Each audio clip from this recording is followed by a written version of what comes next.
Welcome back sa aking channel. Kapuso actor Eman Bac-Osa kumpirmadong endorser na ng kilalang brand ng malaking kumpanya. Panuorin ang buong detalye.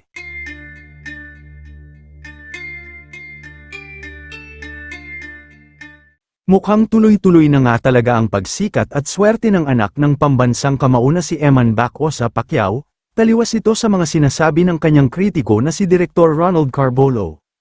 Na umano'y hindi daw sisikat si Eman, kaya naman mas maigi daw na pagtuunan na lang daw nito ang pagboboxing, kaysa sa pag-aartista.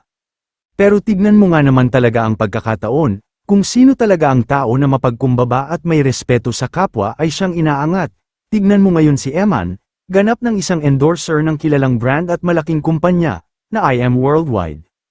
Dahil makikita sa kuha sa ilang larawan na formal nang nilagdaan ni Eman ang partnership kahapon sa isang contract signing event kasama ang mga top executives ng brand, na sina IM Worldwide President Mr. Allen Marvin Ader, Vice President Ms. Aiko Lorraine Oy, General Manager Ms. Joanna Maniego.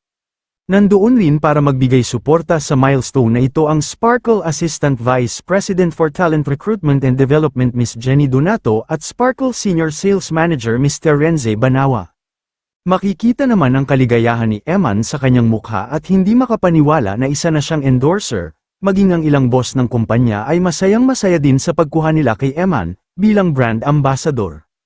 Marami naman ang naniniwala na umpisa pa lang ito ng pagsikat ni Eman, dahil sa mga susunod na araw ay madadagdagan pa ang kanyang mga endorsement, hindi dahil basta anak lang siya ni Pacman kaya kinuha siya.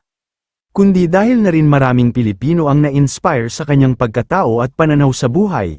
Kaya hindi talaga malabo in the future na hindi sumikat si Eman ng husto, hindi lang dito sa bansa, kundi pati na rin sa buong mundo, dahil isa rin siyang mahusay na boksingero.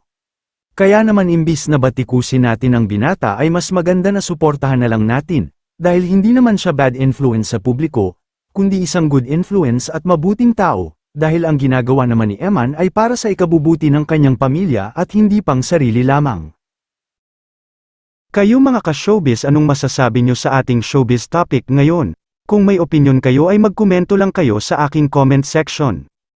At syempre kung bago pa lang kayo sa aking channel ay mag-subscribe na kayo para lagi kayong updated sa mga showbiz trends na ina-upload ko. Maraming salamat po.